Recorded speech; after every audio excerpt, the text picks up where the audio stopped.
recruitment in Kenya, anything,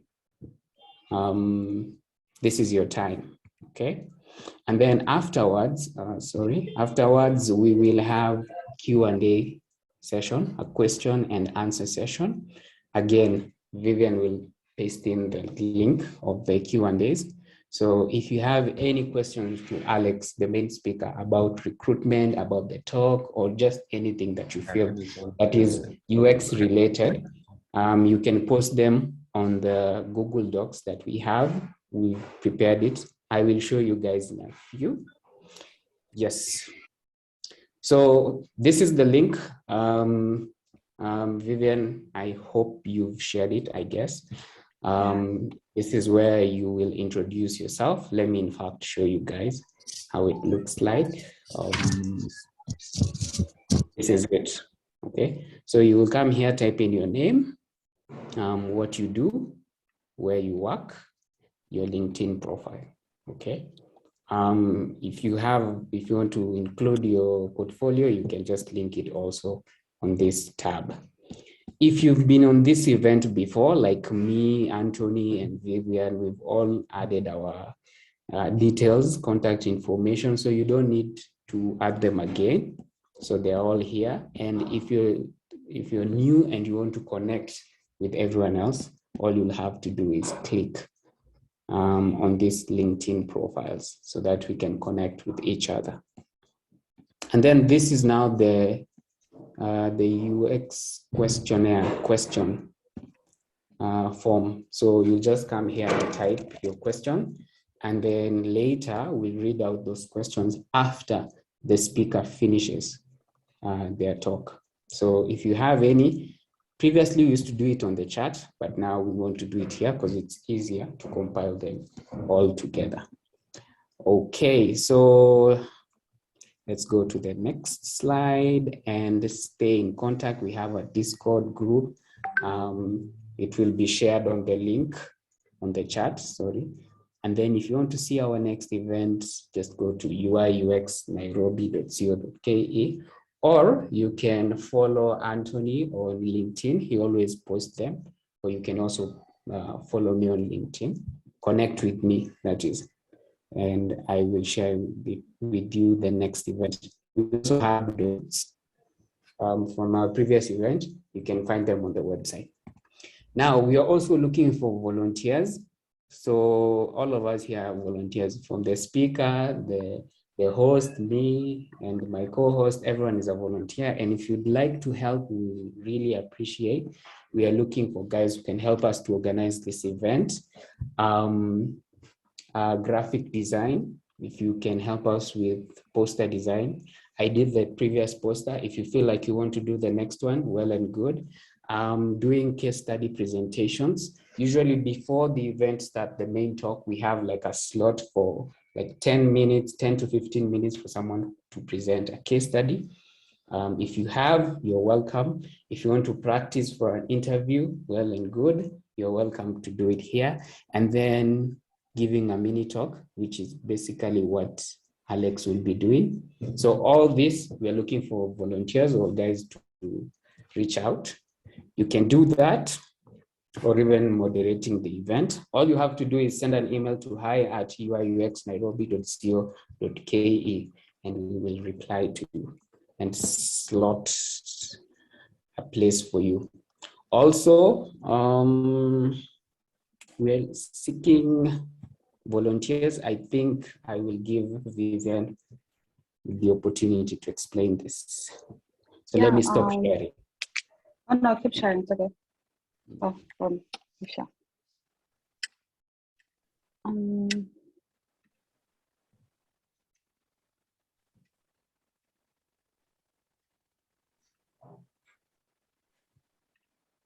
You want the link? No, I have it open here. It is, can you, oops, wrong screen. Sorry about that.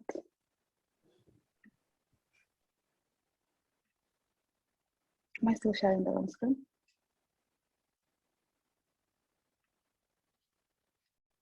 Do you mind just sharing? Could you share? Sorry. All right, cool. So Thank you. 1 minute.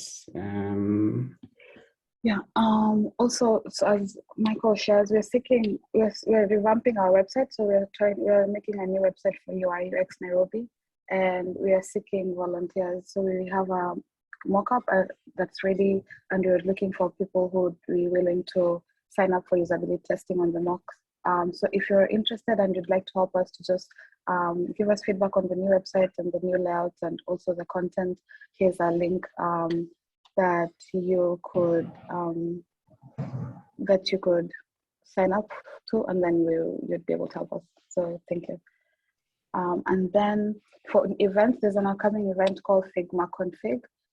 It's a global UX free conference that is being hosted by Figma on May 10th to 11th. So it's free if you go to this link, which we'll paste to the chat again. You can be able to register, and then it's a free conference, and you can attend and just listen to the speakers and learn.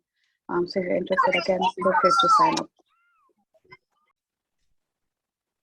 For job opportunities, first of all, if you have any job opportunities, please paste it in the link that we sent earlier in the chat, in the doc that has your names and also the job opportunities.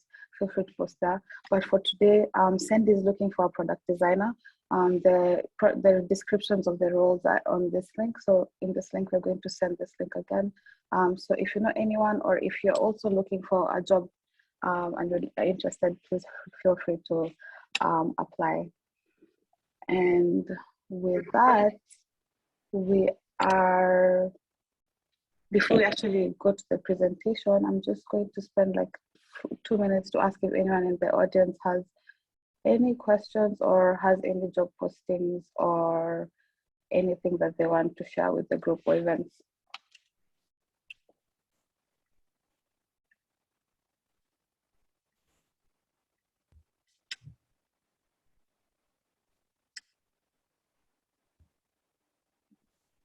Okay, if not, we are... Just before that, Vivian, I just wanted to remind guys, kindly everyone, put yourself on mute while the speaker is presenting so that you don't have unnecessary noise or anything interfering. Yes, that is all. Yeah, and then the link to questions as Alex is presenting, I'm just about to introduce Alex, but as Alex is presenting, I'm just going to paste the links. I'm sorry? Sorry, so I'll post the link to the question doc. If you have questions as Alex is presenting, feel free to ask questions there. And without further ado, we're going to introduce Alex. So Alex is our speaker for today. I'm going to let him introduce himself. So Alex, thank you for doing this presentation. And when you're ready, just introduce yourself and then go ahead and share your presentation. Thanks a lot, Vivian and Michael. So hi guys, my name is Alex. I'm a UX lead at Safaricom, and I'm excited to share with the community today. So just allow me to share my screen. Hope you can see and hear me well.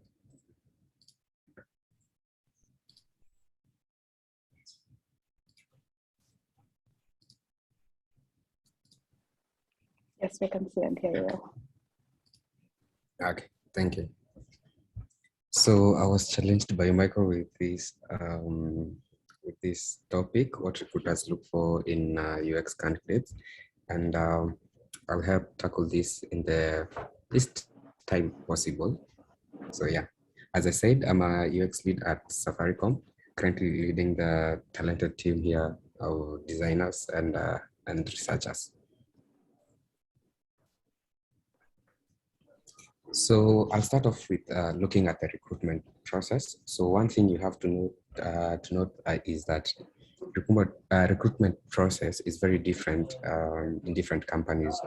So there's no standard process that everyone follows.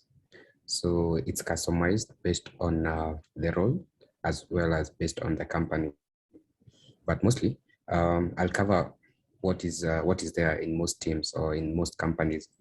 So the first thing the first step is what we call phone screening. So this is usually by a HR person or a recruiter, so they can reach you on LinkedIn or even via mail or via phone. So this to get to know you a bit in terms of your availability and as well as to interest you in the position. So they'll share more information about the position or the role and the company. So this is a short one. Mostly find the others who do via email, but if it's a call, most of the time to last 10 to 30 minutes, but most of the time it's very short. Yeah. Then after that, we have what we call a phone interview, which is optional. Here at Safaricom, we actually don't have we don't have the phone interview stage. So this one it will be done by the hiring manager or a design lead or yes, a design lead or a hiring manager within the design team. So this is just an overview of your experience. So on a high level, just getting to know you and to see if you're perfect fit to go to the next stage, where now they'll hand you to a panel. Mostly they might not be there, might be a team of designers, or you'll find also the hiring manager will be there. So mostly it lasts about 30 minutes. So you get to know about the team, how they work, and the requirements for that role, like why they need to hire.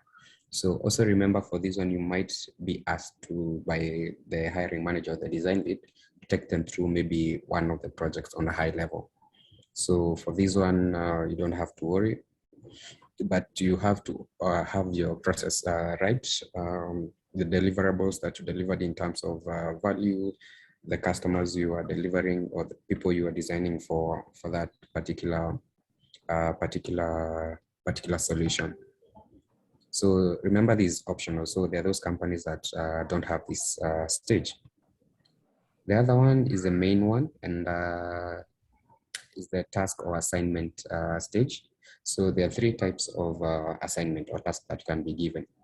So the first one is design critique. So you'll find there are companies that will combine this with the technical interview part. So with this, you'll have a designer or maybe mostly one designer, and you'll be given a choice of a list of apps or even a web app to choose from. Then you walk them through, or you walk him or her through the design critique. So here they are looking to see how you question things, how you question solutions, and how you give feedback as well. The other one is on-site design challenge or the whiteboard challenge. So you'll be given, let's say, 30 to 45 minutes, and you're given a task. Let's say design a food ordering app for an airport. So for that part, they would like to see how you question the requirements, yeah? How you question the requirements, how your understanding of the people you'll be designing for, and the main challenge. So after that, they'll be looking at how you come up with your solution. So critical thinking, creative problem solving, this is very important. The other one is take-home challenge, and usually it takes 7 days. So this is a new stage, actually internally, that we've introduced in our interview process. So with this, you're given a challenge, and with this, you're allowed to go do your research and come up with a solution. Then after this, you submit it. Then the internal team reviews this and decides if they want to proceed with you to the next level. So this is, you'll find this is typical with many companies, as well as like even Microsoft does this. So you'll be given a home challenge for 7 days to do it, submit, it will be reviewed, then you'll be given feedback. So after you pass the task assignment stage, then we come to the big interview, the technical interview. So at this point, one thing you ought to have your portfolio ready. And not just ready. You need to have understood the requirements of the role and tuned that portfolio to those to the requirements. Why do I say this? This will help you in selecting the projects that you're going to include in your portfolio, those that are going to show the skills that have been that are part of the requirements for the role. So for this one, you'll be expected to show your process, decision making, value delivered, your role if you're working in a team, and many more. So with this, there are always follow-up questions. And for this, I will advise that you take your time. So don't rush, yeah? Because remember, it's more of conversation. You're having a conversation. As much as you want the job, they do want you to hire you as well. So take your time. If you don't understand a question, just ask. Let the interviewer repeat the question. Always take your time. And with this, it usually lasts for 45 minutes per session. So you'll find that different companies have different sessions. So there are those who have about two to three sessions. That includes a culture fit session, of which we'll talk a bit more as we go on. The last part, after now you pass the technical interview or the technical interviews, the other part is offer and onboarding. So at this stage, you don't need to worry. Just is the interviews you've passed. Yeah. So at offer and onboarding, this is now where we talk about money. We talk about the culture. You want to know about the culture of the company, as well as the onboarding process. Onboarding process is very important at this stage. You know why? This will ensure how soon you settle down and you become part of the team and you start delivering, yeah, and how comfortable you'll be. In terms of compensation and benefits, always do a market research, do your Google research, ask fellow designers already in the company or people who work in the company. And then when you're offered a chance to bargain, that is to ask for more maybe for that role, have an approach that is based on your contribution and the value that you're going to deliver. So don't just ask for big bucks, but then you're not talking about the value you're going to provide. Because remember, this is a business as well. Yeah. So generally, that's the recruitment process. We have some sample questions that are always there. So one of it is, how do you define UX design or UX design process? So with this, the interviewer want to know your understanding or the basic understanding of UX. So do you know the definitions? Yeah, the different stage of the process. The next question is, what is your design process? So with this one, you don't just give the theoretical design process that we all have read or maybe you are using. So with this, have work to support your words. So look at a project that you've done that you can use to support or to answer this question. So don't just give definition. Let's say from research, design, prototyping, all these things. No. Have a sample project that you've already done that can support your words, because you can read this and you can even memorize. But if you have a work or a project that can support this, then it will ensure that you answer this question well. How do you work with engineers, product managers, and other designers? We're looking at collaboration and culture fit. So they are doing a culture fit check. How well are you going to work with our teams? How well are you going to work with other stakeholders in the company, apart from maybe the designers and the engineering team? The other one is, tell me about an assignment that was too difficult. How did you handle the situation? So here they are looking at your critical evaluation of a situation or a problem, as well as creative problem solving. So how did you evaluate the problem? How did you approach it? And how did you solve this particular problem? The other one is what's the most interesting project you have worked on? This is a trick question, and most of the people don't get it right. So here they are looking at the strongest and weakest qualities of you, as well as your skills. So when you're answering this question, make sure you are able to select a project that will bring out your skills well. And if it's a weakness, even if it's a weakness that is able to be discovered, then you can have a plan that you're working with, yeah, to try to overcome that weakness. So that's about the recruitment and the interviews. The next part we're going to handle is what recruiters locally look for in different documents. So we are going to look at 3 documents, that is your resume, your CV, cover letter, and portfolio. So your CV, this is an introduction and overview of you and your experience. And this mostly is used by the HR team or the recruiters. So you'll find that a hiring manager or a design lead doesn't go through or scan that much information from your CV. So remember, the user of the CV mostly will be the HR as well as the recruiters. So these are people who are not well versed in terms of knowledge in UX. So how should you write your CV? The main thing first, it should be short and precise, something that someone can scan. Because remember, I'll give an example. The time we were hiring graduate management training for UX, we got over 800 applications.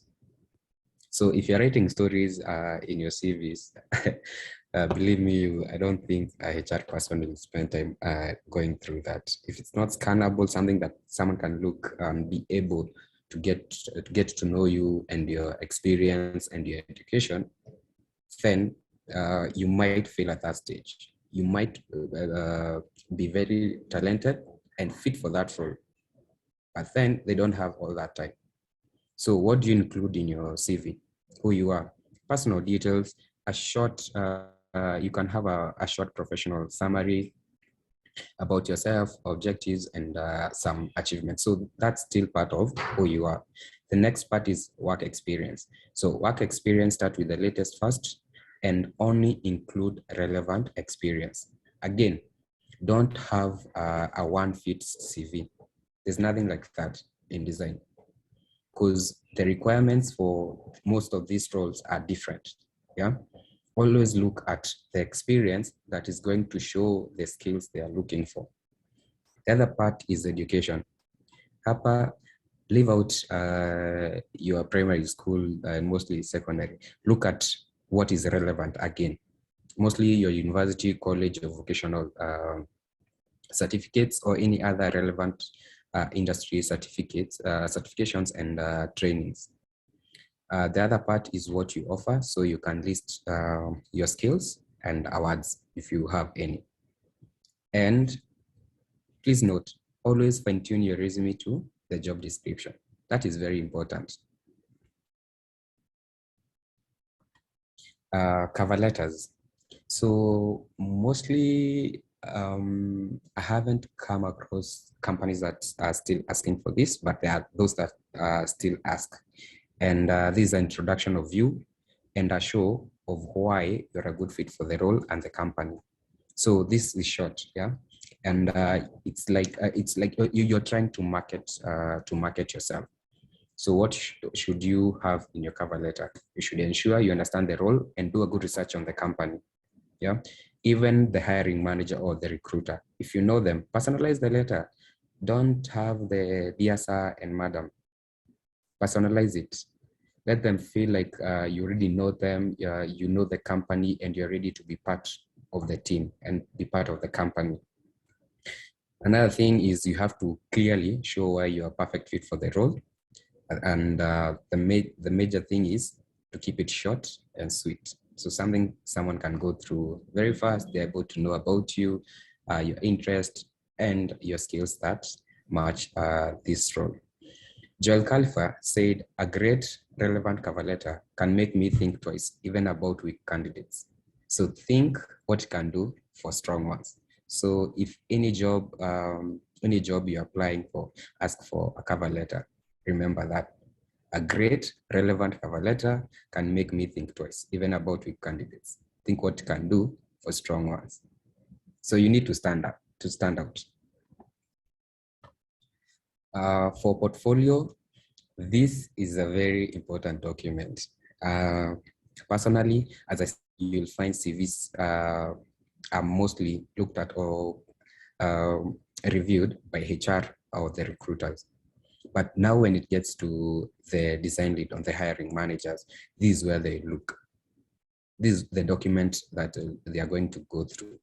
So a portfolio is a showcase of your experience, design skills, project highlights, and overall design thinking process. Things you have to notice: you're a designer, make it an experience. Yeah. If you're in the industry designing experience for or designing products for other people, make your portfolio an experience. Let the one who's going through the portfolio enjoy it, but not only enjoy it, get value. And by value, it's something that's going to help you. Because if I get the value out of your portfolio, it means that I do get to understand your experience, your skills. I get to understand the project, how you think, and even how you solve problems. Yeah. And we have personas for portfolio, and there are three.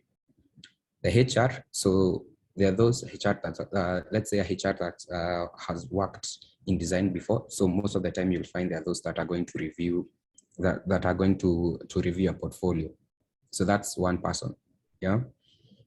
The hiring manager and the UX team that might review it. So understand those people that are going to go through or are going to use your portfolio. There are those key things that you're always supposed to show. One thing is process, how you make your decisions, and why. And why do I say this? When you're going for the technical interview, these are things that are going to be questioned, not once, not twice. Why did you decide to place this here? Why did you decide to use this color? Why did you decide to place this component this way and at this stage? So your decisions, how you make your decisions and why, should come out clearly. Value delivered. Remember, the company you're joining is in the business of making revenue, making money. So how did you deliver value through that product that you designed that is in your portfolio? For me, I will want to see the value because remember, this is an investment to the company. Yeah. Future improvements. So after you were done with the project, what do you think you could have done differently? Yeah. So this makes the panel aware that this person that will always iterate, yeah, to make or to fine tune the product. The other thing is lessons you learned. So lessons that you learned through the project. So which means this also shows that you're ready to learn and eager to learn. Because in every project that you do, I'm sure you'll be able to learn one or two things, or even more. Yeah. With a portfolio, tell a story and show your world-class communication skills. Are you able to communicate? Yes, show it. Are you a storyteller? Yes, show it. So that I'm going to enjoy going through your portfolio. One thing you have to note, quality over quantity. You can have many projects in your portfolio, but they don't match up to the skills that are required or even the experience. Yeah. So always ensure that you look at the quality and not the quantity. So there are things that are very, very important when it comes to portfolio. I think a portfolio requires a whole session on its own because it's very important. First thing, before you write your portfolio, figure out your UX professional identity. Yeah. How do you want to come out of that portfolio? We want to come out strongly as a UX designer, as a UX researcher, as a UI designer, etc. So figure out first your professional identity. The next thing is to study job description to understand skills required. As I said before, yes, read and understand the job description. I think this is a mistake that most of us make. The other part, just a continuation of what I said, it's the projects that you're going to choose. Make sure you analyze them so that they match with your skill. Yeah. This is a quote I found somewhere. We work with this chart to find candidates who have experience that looks good on paper, but the true evaluation for designers is always in their portfolio. That's why I have to repeat this. Your portfolio is very important. Very, very important. In terms of skills and experience, so we'll go through this in two parts. So first part will look at the general skills. Then the other part will look at the skills from the perspective of a recruiter. So top skills that are mentioned in job description. The first one, UX experience, prototype design, collaboration, innovation, usability, UX design, interaction design, user experience design, user interface design, usability design, digital. Yeah. So from this, you are able to know how you can fine tune your cover letters, your CVs and your portfolio. But let's look at what many people mention or include as skills in their documents. So the first thing is UX design, prototype design, user interface design, HTML, Adobe Photoshop. I hope you're with me here. See the difference, yeah? The other one is UX experience, usability design, digital, graphic design, collaboration. So if you look at these top 10 skills that are listed in CVs and resumes, you'll find there is a big difference between the two. That's all I'm keep telling you, read the job description, understand it, yeah, so that you're able to match the job. So let's look at the different levels. So I'm going to look at, we're going to go through 3 levels. That is junior, mid, and senior. So for junior designers, so this is a person who's just starting. So between 0 to 2 years of experience. Some might require 3 years of experience as a junior designer. So as a recruiter, a recruiter will be looking at your basic knowledge of the process and methodologies of user research. Remember, you're a UX designer. So most of the time they'll be looking at the end-to-end process. So how do you have a basic understanding of UX and the human-centered design principles and methodologies? Do you have knowledge and understanding of UX specific tools? So with this, you can take up about 2 tools that you can be able to master. Are you able to communicate and collaborate with the team? Because remember, you're not going to work in silos. You're going to work with different people, different stakeholders. Are you able to speak to insights generated in research? If you're able to do a research, to take any part in research, then you should be able to speak or communicate the insights, showing value and showing showing value and showing the reason why you made a particular decision. So most of the decisions should be guided by the insights you're getting out of the research. Are you familiar with common UI design patterns? That will be checked. Because when you're recruiting someone, you don't want you don't want yourself to teach them everything, like starting from 0. Yeah. The next one is mid-level designer. So this is between 3 to 5 years of experience. So been in the industry, you've gained quite good experience. You're able to handle a product mostly, or work in a team to handle particular features. Yeah. So they're looking at your vast knowledge of different methodologies and tools of research, insight gathering and presentation of UX research, insights. You've been doing this for some time, so your knowledge should be vast. How do you integrate UX research insights into designs? Yeah. One thing we discovered was that there are people you will find in interviews. You look at the research and you look at the designs that have been done, and you lack a connection. There's no connection. Let's say the research was done well, but now when it comes to designs, it doesn't communicate. Like the insights that you got did not guide you. So at mid-level, you should be able to connect your research insights with the designs. Do you understand how to do usability testing, the methods, and the outcome results when used? So remember, with this, you're looking at continuous improvement. Extensive experience in using UX design best practices to design solution. That's something that the recruiters will be looking for. Ability to work effectively in a team setting, including synthesizing abstract ideas into concrete design implications. So at this level, you'll find you are even placed in a team. Let's say, for us, we work as a center of excellence, which is a hybrid.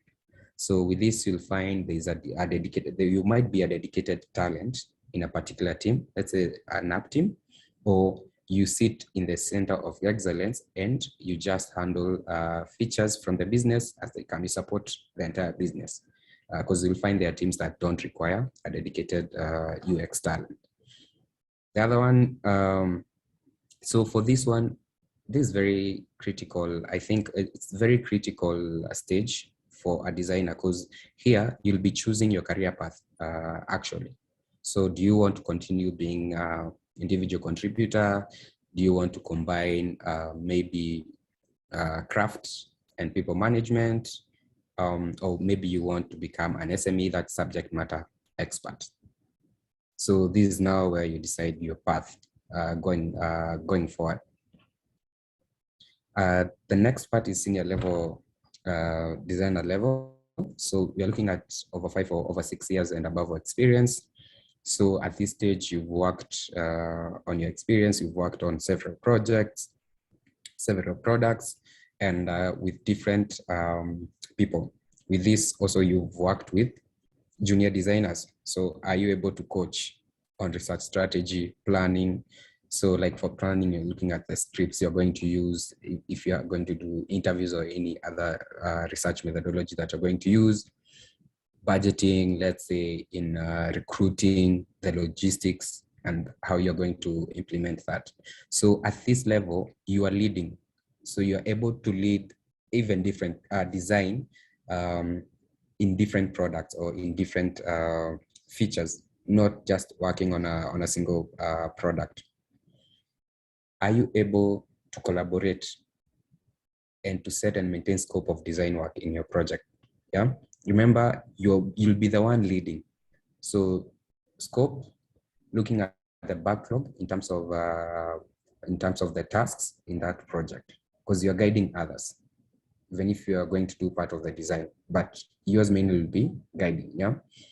Are you able to guide and prioritize work to be done, working closely with the UX designers? So at this stage, you won't be working alone. But just to clarify, remember, you can still be a senior level designer and not have people responsibility, still be an IC, that's individual contributor, or both. Yeah. So are you able to action a plan from the insights working with the team to implement your problem solving skills, user-centric mindset, creative and analytical approach? Because even when you're hired as a senior designer, the company will be paying a lot of money. So they need to see the value out of you, mainly on creative and analytical approach to whatever problem or whatever project that you'll be working on. Let's talk money. So first thing to note, this is different based on companies as well as regions. So this is just an average. So don't take my word as and go ask and say this is what's supposed to be paid. etc.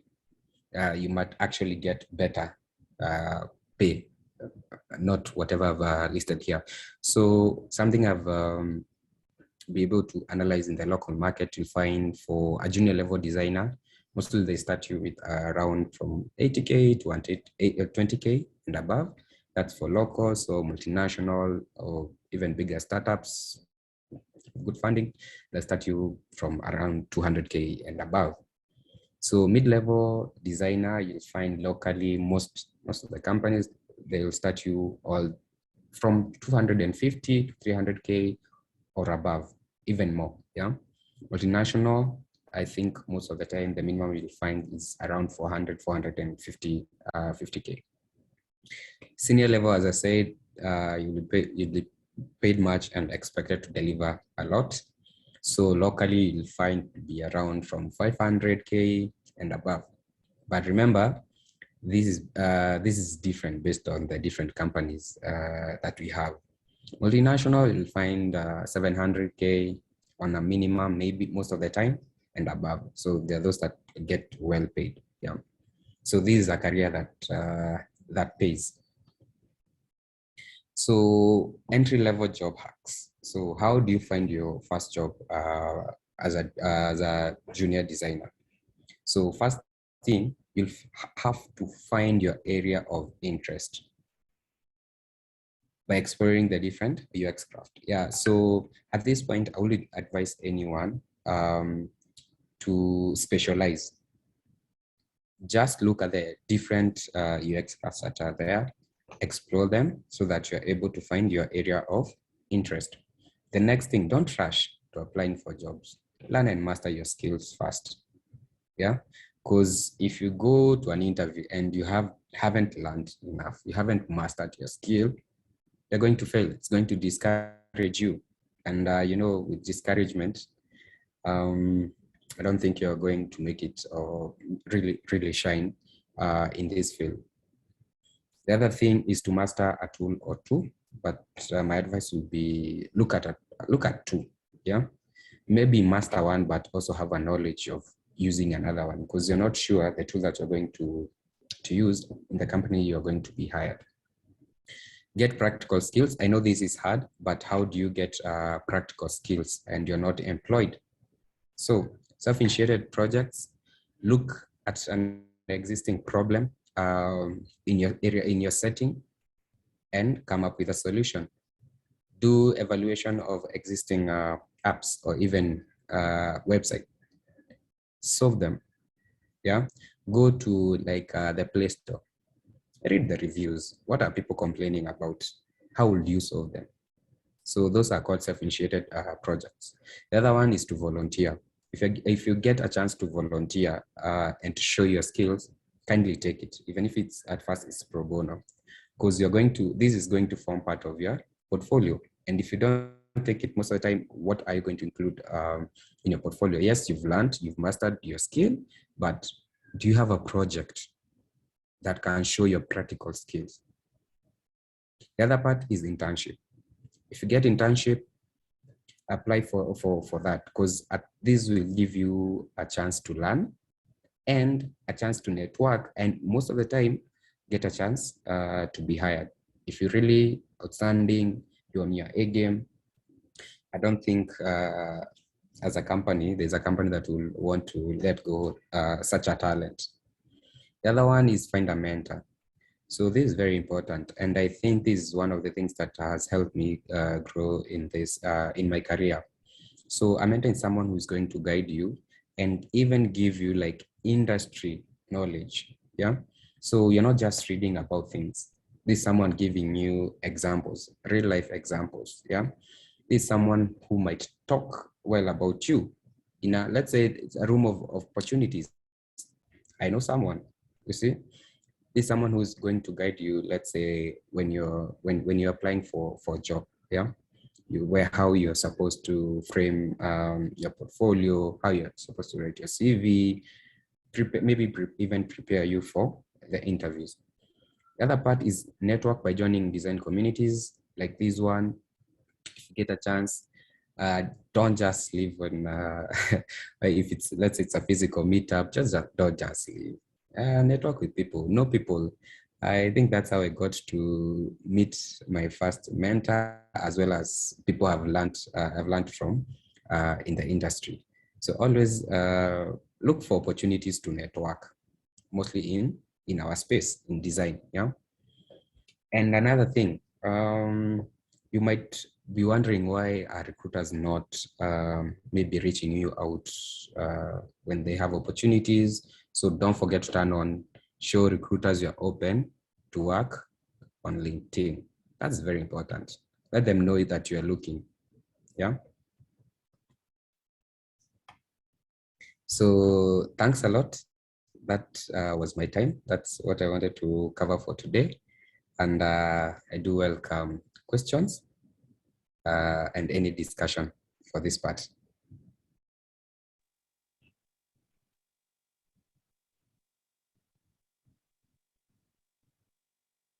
Michael?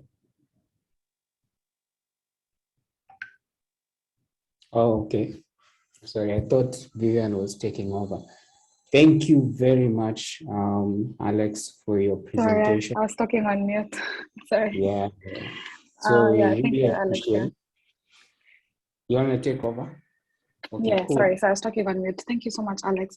This was so insightful. And thank you for sharing each of the insights. People have been typing questions in the document, so we'll just like go through some of the questions, and Michael and I will ask you the questions one by one. Yeah. And the first question is, how do you prepare for the phone interview? I know you said that some companies do the phone interviews, some don't. How do you prepare for actually both the phone interviews? So for the phone interview, let me actually let me just go back to that part. So for the phone interview, so this is how do you prepare for this? Just know your skills. Have one project that you can talk about, because remember, there's no time here, and mostly it's not structured. Don't be going through, let's say, some questions on the system. This is straight from their head. So it's more of a discussion. So first thing, you should be comfortable and know this is a conversation. But then how you answer your questions really matter. So don't veer too much from what has been asked. So for this one, relook or have a meeting with yourself, a retrospect. So to understand your skills and your experience, what the role is about, and the team. Because when you get this phone interview, the first thing the designer or the hiring manager is going to talk about is themselves and the team that they work with. So I hope I've answered that well. Yeah, you did. Thank you. And then, So yeah. the next question is, how do you choose the project to present to the team? What's the How do you choose? The project? Let's say you have like 10 case studies and you want to choose the best one. So which criteria would you use? As I said, remember, you have to study the requirements that were given in that job posting. Yeah. Then look, have a list of all your projects. Which projects are going to bring out my experience? Yeah, that these people are looking for, and which project am I comfortable talking about or taking anyone through? So don't select a project that is going to raise many questions or maybe even show too much of your weakness that's going to cost you. Yeah. All right, thanks. Yeah. Also, you during your presentation, you speak a lot about team culture and how they evaluate the other person on like whether they fit the team culture. But then there's a question about the reverse. Like, for example, as a candidate, how do I evaluate the team culture? Do you have any thoughts on that? And how do I determine whether the team is a fit for me? Okay, thank you. So remember, an interview, it's a two-way, it's a two-way interview actually. It's not where you ask, the team asks questions and you just answer. So first do your research, then from that research, have a list of questions. I always say this, don't fear asking questions, because actually you'll find many recruiters are looking for those questions. So during the interview, that's the best part, to question them, to ask the specific question. You can also reach out to maybe another designer who's working there, just to understand the culture. Yeah. So that will really help. Are there All right. specific things you look for in like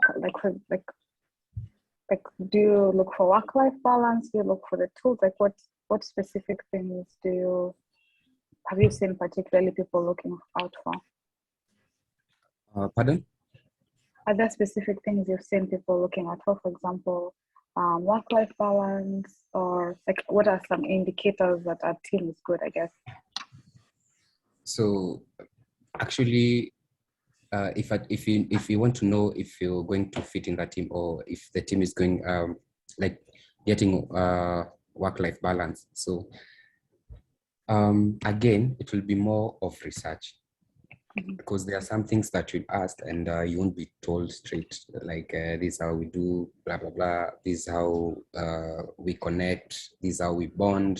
There are things that you might ask and not be answered directly. So do your research well about the team that you're about to join. Okay.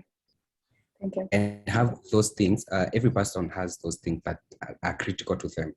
So if you know, let's say, work-life balance is very critical to you and your performance, then you should do what?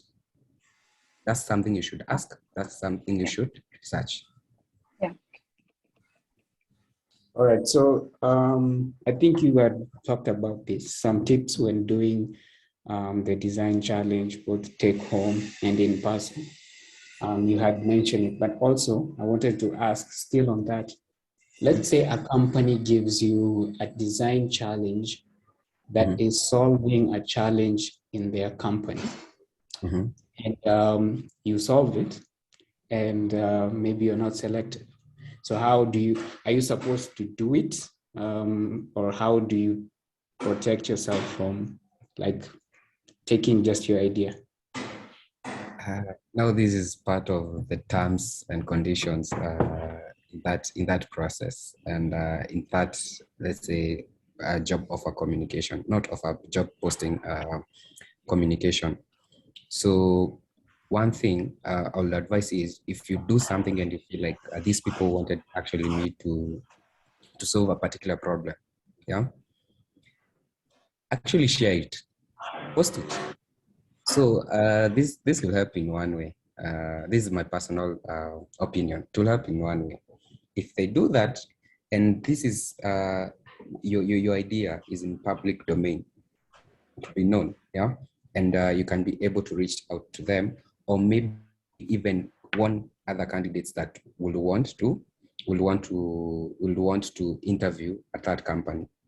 I know there is one or two companies that have done that. I've read a case on that, where even you're given like 30 minutes interview only, you pass before you sign anything else, you're even given tasks, etc.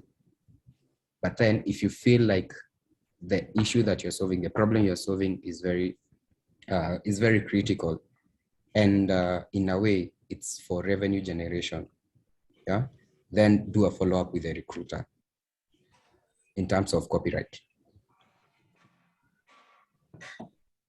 Okay, cool. Thanks. So that means you'll have to sign something like an NDA or like a consent that this information won't be used, or when it will be used, it should be used in your creditors, right? Yes. Yeah. All right. Vivian?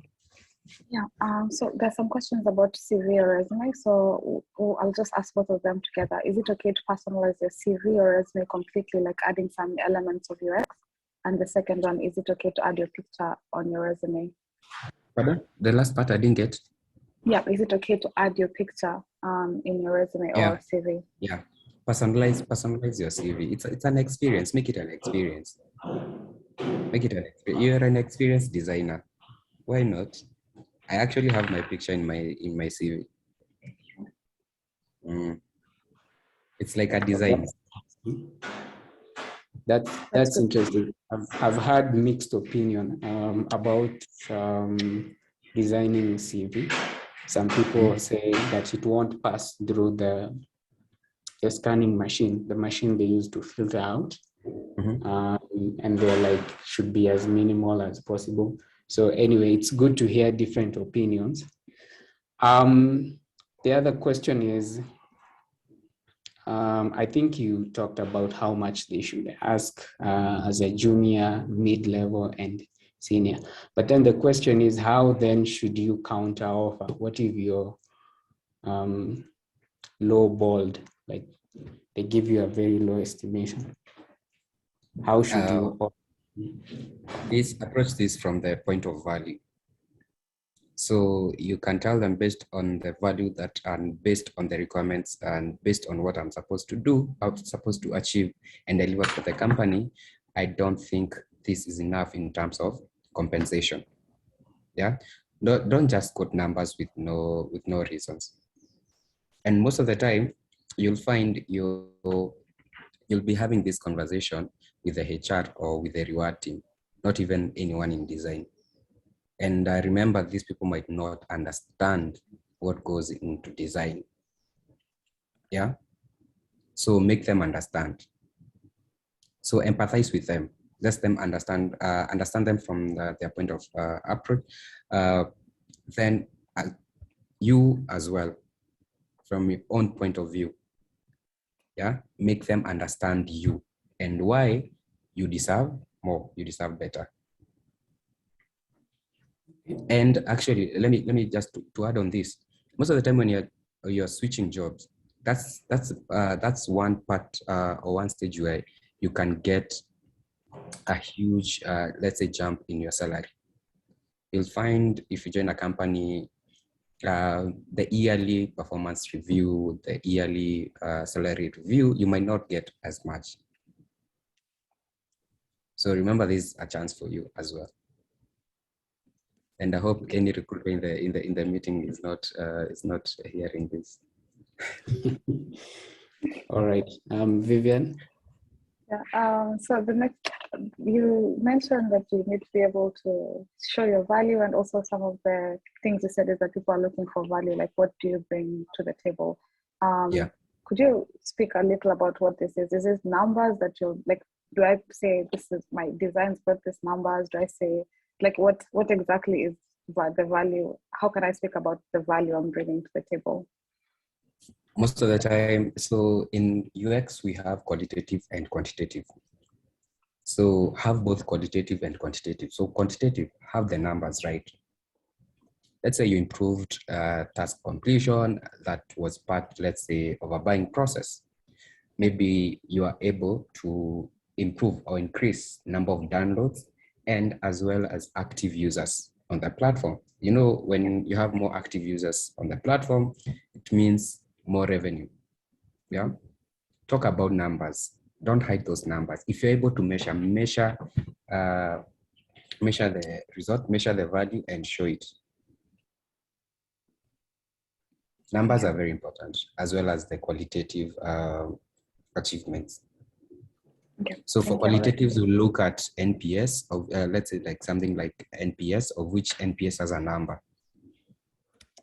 That is Net Promoter Score. Okay, I was just about to ask what NPS is. Okay. Net Promoter Score. Okay. All right. NPS, so that's one the measure of success in UX. Okay. Okay. So maybe let me explain what NPS is. Yeah.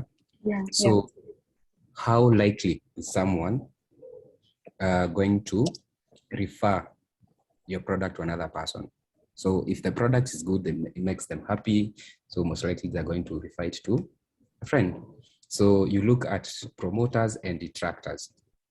So on the far end is detractors.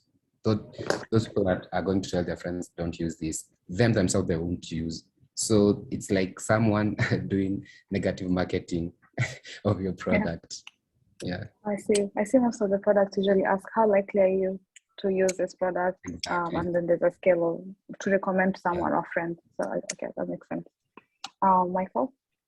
Yeah. Yeah, so And always let me add, always include that most of your designs have that, because you need to measure that. okay. So the other question is, so let's say you're new for all those beginners in UX, and you are looking for a job and you don't have a case study to present. What can you present? Or would you advise someone to apply for a job without a case study? It will be very hard. I won't lie to you, because how let's say I would want you to sit on the other side of the recruitment process. Yeah. How will you evaluate this person? So this person just saying, I can do this, I can do this, I can do this. But there's no evidence that they can be able to do that. And I say there are several ways that you can be able to get case studies for your portfolio. Self-initiated projects, volunteering, yeah, and even some internship. The internship that don't pay, yes, just if you need it to get practical skills and something to show that yes, I actually can show and use my skills and my experience to deliver value, then do that. It will be very hard, because if you mostly here at Safaricom, if you don't have a portfolio, you're automatically disqualified. Because how do we determine what you're able to do? Yes, your CV is okay, looks good. It has experience, but we can't tell. And remember, this will still be used in the technical interview. All right. Thanks for the answer, and thanks for the raw feedback, straight to the point.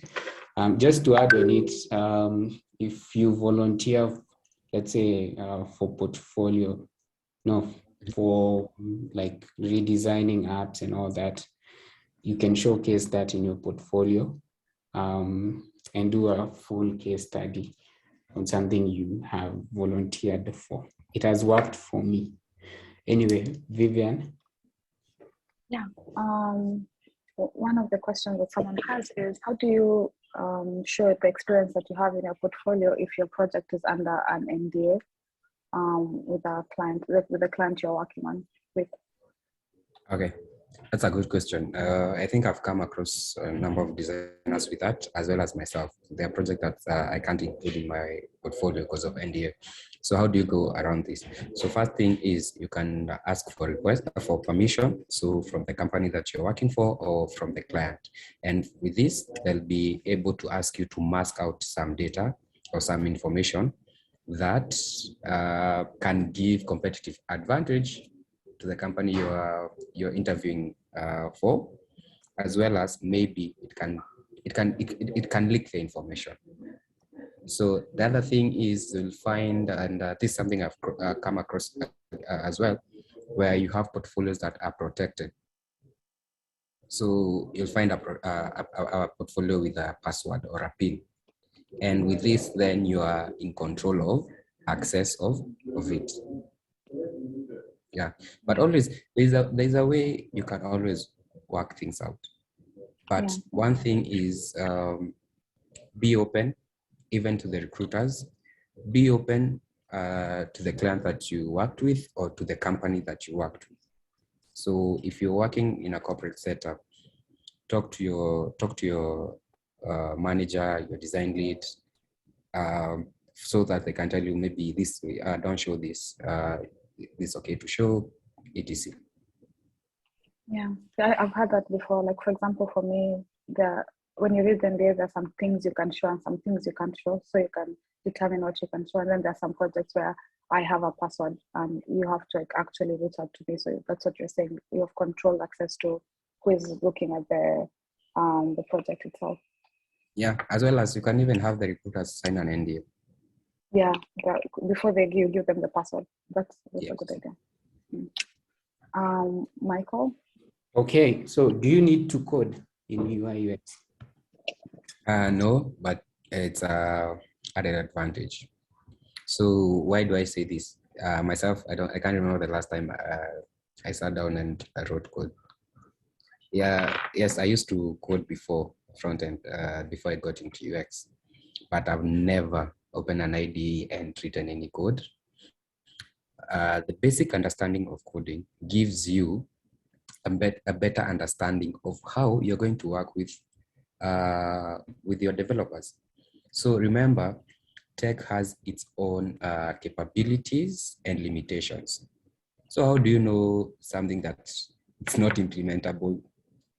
Then you have to look at, let's say when you're doing design handoff, you have to look at the resource and time that's going into developing that and the value, the 80-20 formula. If it's going to take 80% resource and time to generate 20% value, doesn't make sense. But it's not a must. But having a basic understanding, well and good, it will help you. Still on that, then which language would you recommend? Like to just have a basic understanding is an added advantage. Mostly you find there are some jobs will ask about HTML and JavaScript most of the time, because with this you can be able to test out ideas. Yeah, don't go learn. I will encourage you to go learn Android, as in deep diving Android development or Swift, because the learning curve is not as smooth as you think for those two. But then Okay. it matters with what you want as a person as well, as in your interest. But Okay. remember, key thing, coding is not a must. I don't think I've ever asked anyone in an interview about if they know how to code. All right. Sawa. Before I give it to Vivian, one more question. Someone asked, do UX designers and do UX designers and UI/UX designers do similar jobs? And then they ask, how do you know where you lie between the two? I think they're asking, does a UI designer, is it the same with the UX in terms of job? So you'll find a UX designer is able to handle end-to-end, or most of the time, if it's specialized, will be handling the experience design part, while a UI designer will be handling the visual design part or the interaction part. But most of the time you'll find we are looking for a UI UX designer. So that's more of like it's full stack. So you'll be handling the projects, let's say from research to the end, to usability one, testing one, once the product has been delivered. All right, thank you. Now to Vivian. Yeah, I'm seeing a few more questions on the document, but for now, I'll just open the floor to the people on the call and the participants. So if I know, I'll start with Shirish. I know you had a question. Feel free to unmute yourself and just ask the question. Yes, I think you got my name right. Thanks. Thanks, Alex. This was a really insightful presentation. But I wanted to just get your insights on basically for people who want to make the transition from like a different career to UX, UI design. So in specific, like getting internship opportunities, or just basically getting a whole experience to back you up to get into that junior level position. So let's say you get into an interview for an internship position at a company and you're trying to communicate the value that you bring to that company for this position.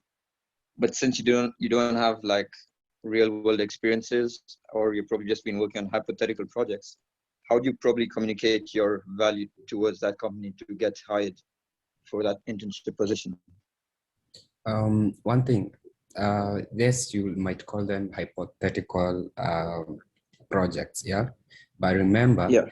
one thing that a recruiter is looking at is your process, the process that you use to solve problem, how you solve Okay. problems, yeah? So analytical, creative thinking, how you make your decisions, and on what do you base your decision on. So don't just say because it's hypothetical, maybe it won't show value, yeah? It will show Right. value. One part that maybe might be a problem is if you needed to test long term.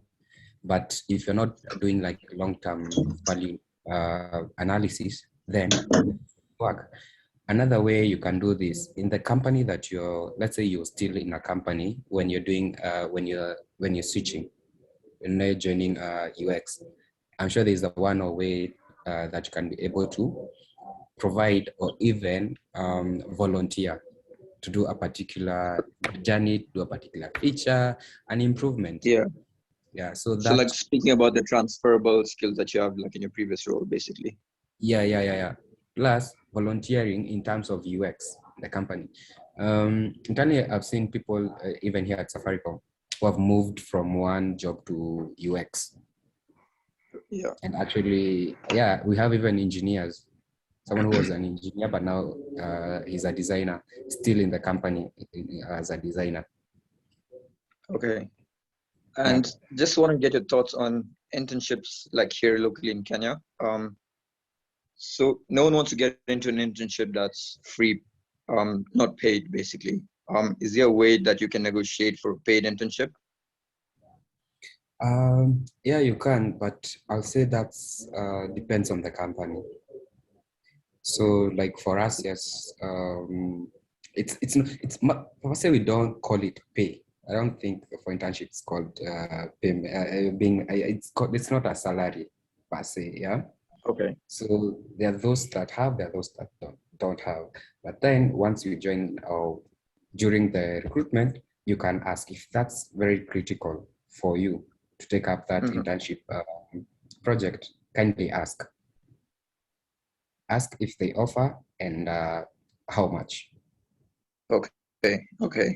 Yeah. And just my last question, it's again the length of duration for an internship.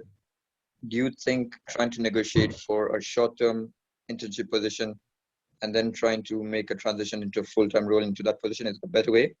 Or to go in for a longer span of internship period and then trying to make a transition into a full-time role in that same company? What do you think is more ideal in this scenario? This depends on how much you're learning in the company for that internship. How the value that you're delivering in that company. Let's say if I join this company for the next 4 months, based on what I've learned, based on my experience, I'll be ready for a junior position internally or externally, then that will make sense. But if you feel like you need to learn more of the job, that's being part of the company and show more value, maybe you even want to be recognized internally and be offered an opportunity, let's say a junior opportunity, then you'll go for a longer period. So for us, we do 6 months because we believe by that time you should have gained necessary experience and learned as much as yeah. For a short, let's say 3 months, I'm not sure you'll be done, let's say, unless you're working in a high-paced company. That's the only time that maybe you'll get enough experience to warrant you to getting another job inside or outside the company. I hope I have answered your question. Yeah, that seems like a good way to think of it. Yeah, I think that's pretty much I have for now. Yeah, thanks a lot. Thanks for your feedback. You're welcome. Thank you. Next we have Director Michael has his hand up.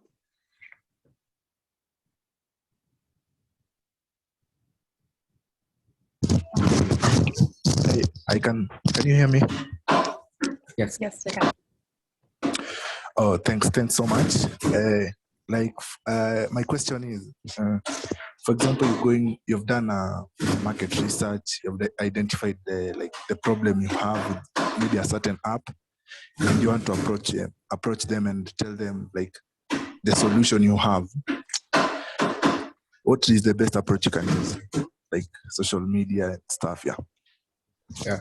So I'll say don't approach us with just word of mouth or maybe just something in written form, because if show that you can be able to help them sort it out. But if you think it's something critical, have it under NDA. Yeah. If you are doing, let's say, analysis, usability testing of an app, and you discover a blocker or this process is not streamlined, yeah. It's just like writing a review on Play Store. But if you come up with a solution, actually be interested in you, to wanting to know you and to know how you did it or how we can work together. But if you think it's something that's revenue based, bro, have it have it under NDA. I hope that answers your question. Director Michael. Director Michael, if you're talking, you're on mute.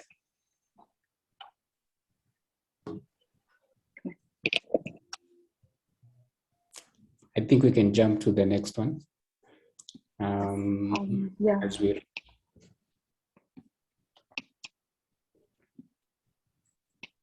the next question we have that someone has is, let me read it exactly as it is. Do recruiters look at career background or academic qualifications? If so, what specifically do they look for? And I think this is also related to the next question, which is, are you required to show proof of certification or bachelor's, or having a portfolio is just enough?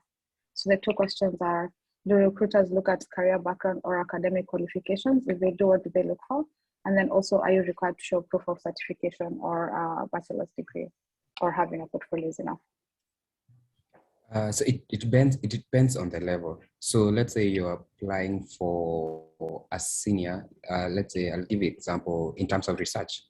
So you'll find there are senior levels for research that maybe requires a master's. Yeah, I'm sure you've seen this. Let's say mostly if they're looking for a researcher in machine learning, AI, most of the time they'll require that.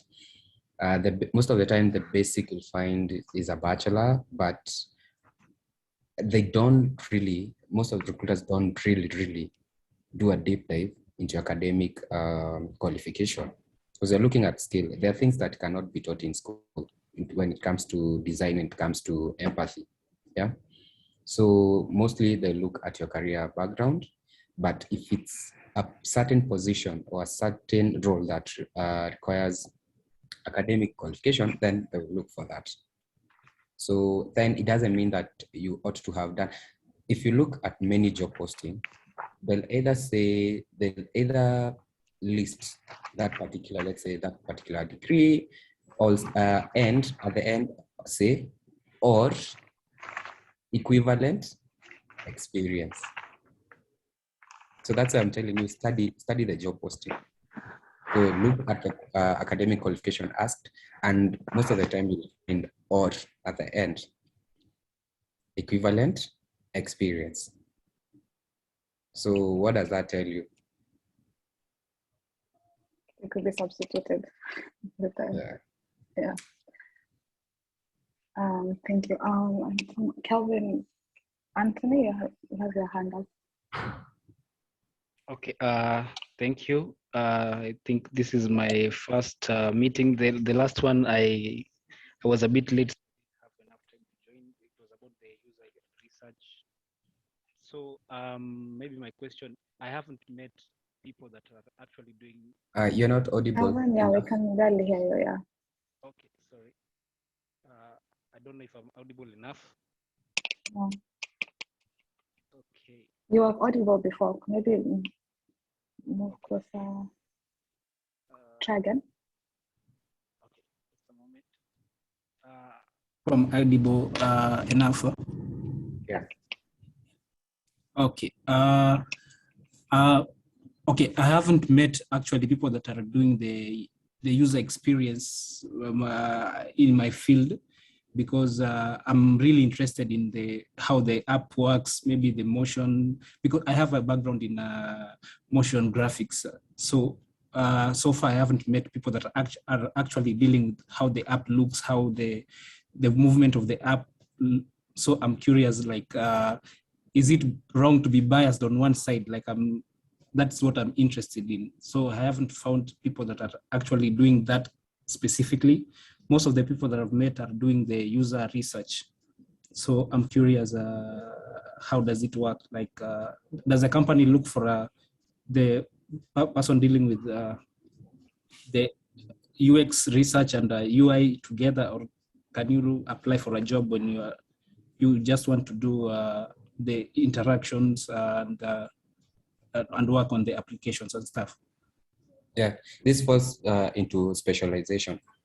So there are those companies that are going to look for a specific skill or specific specialization, and that's where you'll shine compared to someone else who has who does everything and maybe hasn't mastered that particular craft that they're looking for. Yes, I know there are jobs that require specialization. So there are those that would be looking for, let's say, an interaction designer specifically. So for you to shine in that role, it means that your core skills should be in line with interaction design. There are those that with specific, we are looking for a UX researcher. So if you find such a role, then it means you as an interaction designer, you might not stand out or even shine in it or even be hired. So it has its cons and pros. Like, yeah, if you specialize, then it's good because now you've mastered it and you can be hired for that. So don't be discouraged if that's the path that you want to go with. Yeah. Yeah. Okay, thank you. You're welcome. All right. We're going to wrap up the session because I see it's like 4 minutes to time. We just wanted to really thank you so much, Alex, for taking your time to prepare this really well executed presentation. It was so detailed. I personally learned the value of like showing your value when you're like importance of showing your value, not just showing up and saying I can do this. And also I learned the net promoter score. I did not know what that was. If you have any other resources that you think would be helpful for preparing, please send it to us and then also share it with the community. But thank you so much. Michael, do you have any final ones? Yeah, just to wrap up, our next meetup will be next month, the second week of Wednesday. I think that will be, let me check, that will be on 11th of May. So you are all welcome. Remember, you can volunteer. What you can volunteer is like helping us with the poster design. If you have a case study to present, we'd be so glad. Or if you want to do a mini talk centered around UX design or product design, yes, you are all welcome. Also remember, there's a survey link that was shared on the chat. You can go there and give your feedback for the new website we have. Otherwise, thank you again, Alex, for honoring your request, our request. And thank you for the detailed presentation. We really appreciate it. And that is all from us, guys, unless there's anyone who wants to add anything, because we have 1 minute left. 1 minute left. If not, we can just end the call. Anisha team or Bernard is hand is up. Yes, Bernard. Hello, guys. Hi, Michael. Hi, Vivian. Good to see you. Hi. Good to see you. Good to see you too. Just I wanted to mention that I work for a company called Onesha Technologies, and I've had a couple of people asking about some of the projects they can start working on, and I've shared a link for anyone who is starting out in UI UX design. Michael pretty much knows our process. We'll be happy to take on a couple of UI UX designers to work on some projects as for you to just have a feel of how these things go. And Onesha will be happy to partner with you guys to share some case studies and also help the UI UX community in this country grow up. We serve around 1,200 customers across the world, and some of those projects that we get are around UI UX. So feel free to reach out to me on the email I've shared on the document. Thanks, Michael. Thanks, Vivian. All right. Can you copy paste that link on the chat so that I can paste it on the Google Docs so that anyone can refer to it? Otherwise, thank you guys. Thank you for all attending. Sorry if you had any joining with the link, any issue joining with the link, and we'll wrap it. And bye-bye. Bye, guys. Thank you.